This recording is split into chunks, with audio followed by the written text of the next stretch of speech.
Tu seras une couronne éclatante dans la main de l'Éternel, un turban royal dans la main de ton Dieu. On ne te nommera plus délaissé, on ne nommera plus la terre désolation, mais on t'appellera mon plaisir en elle, et on l'appellera ta terre épouse.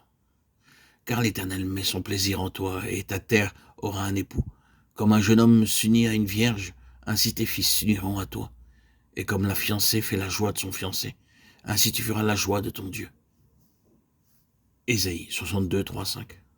Tu seras aussi une couronne de gloire dans la main du Seigneur, et un diadème royal dans la main de ton Dieu.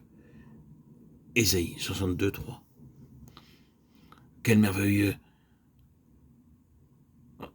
illustration de ce que représente le salut. Par notre condition de péché, nous avons été une cause de blâme et de honte.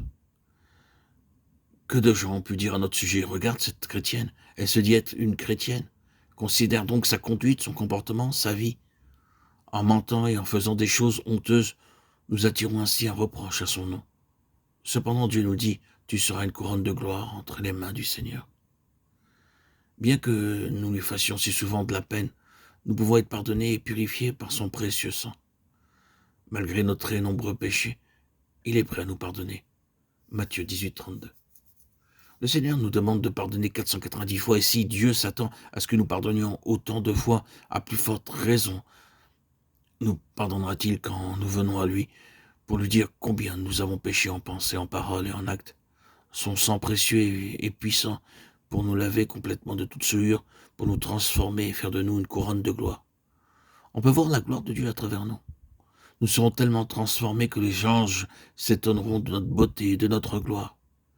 Quand l'œuvre du salut sera achevée, le Seigneur lui-même nous présentera à tous ses anges. Jude, chapitre 24. Et il leur demandera, « Trouvez-vous quelque faute en cet homme ?» ?»« Non, Seigneur, sera leur réponse. Il est bien plus glorieux que nous, bien plus glorieux. C'est ainsi que la gloire de Dieu sera révélée aux anges. Éphésiens 3, 18.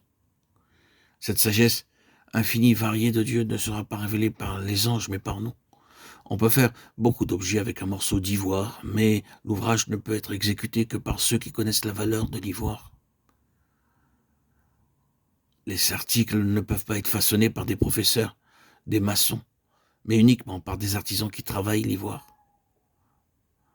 Un jour, Dieu fera de nous ceux qui pourront révéler sa pleine gloire. Un diadème ou le sceptre d'un roi sont des insignes d'autorité. Au ciel sera révélée l'autorité que Dieu a donnée à l'homme dans la nouvelle création. Notre autorité sera manifestée à travers nous quand, au ciel, jugeront les anges.